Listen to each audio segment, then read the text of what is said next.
Hi dear all, today I am sharing a video on hepatitis A. If we see hepatitis A, the hepatitis A is caused by a virus. We call it as a hepatitis A virus, which is a RNA virus and it's a non-enveloped virus. And as we know, there is only one serotype for hepatitis A. Now how it spreads? It spreads via fecal-oral route, which may occur through contaminated food or contaminated water or from person to person if there is poor sanitary condition. Also, if we consider the hepatitis A in children and young infants, it will go unnoticed. It will be an asymptomatic infection. But while if it occurs in the adolescent period or adults, the severity increases. Another thing, the incubation period for hepatitis A is 30 days, and once the infection occurs, there occurs a lifelong immunity against a reinfection.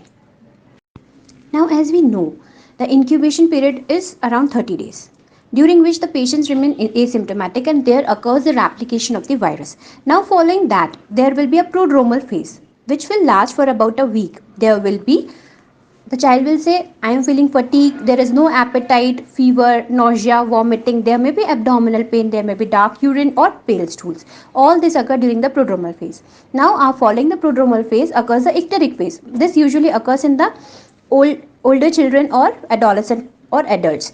Now in icteric phase there will be a development of the jaundice. During the development of the jaundice, during the initial days of jaundice, there may be fever lasting, but later on the fever usually settles down.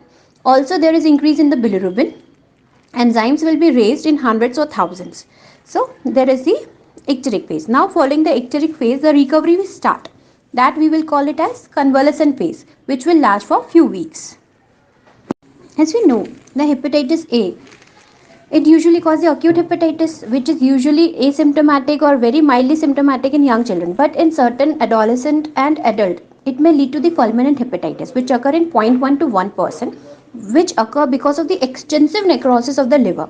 So there will be high-grade fever, abdominal pain, jaundice, which will be followed by the development of the hepatic encephalopathy, coma, or seizures. Also, the incidence increases with the increasing age. And the only treatment for fulminant hepatitis is liver transplantation. Mortality is very high in the adolescent or adults who are developing the fulminant hepatitis.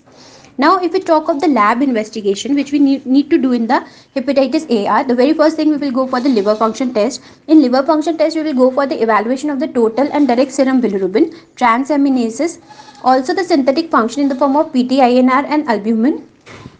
Also, we need to do the anti-HIV IgM. This IgM are detectable after 3 weeks of exposure and they usually last for 4 to 6 weeks. And 6 months बाद ये decline हो जाती है, disappear हो जाती है. And after 6 months you will detect the IgG anti-HIV, which will last for the lifelong. Then how to treat the patients with the hepatitis A? Usually the treatment is supportive.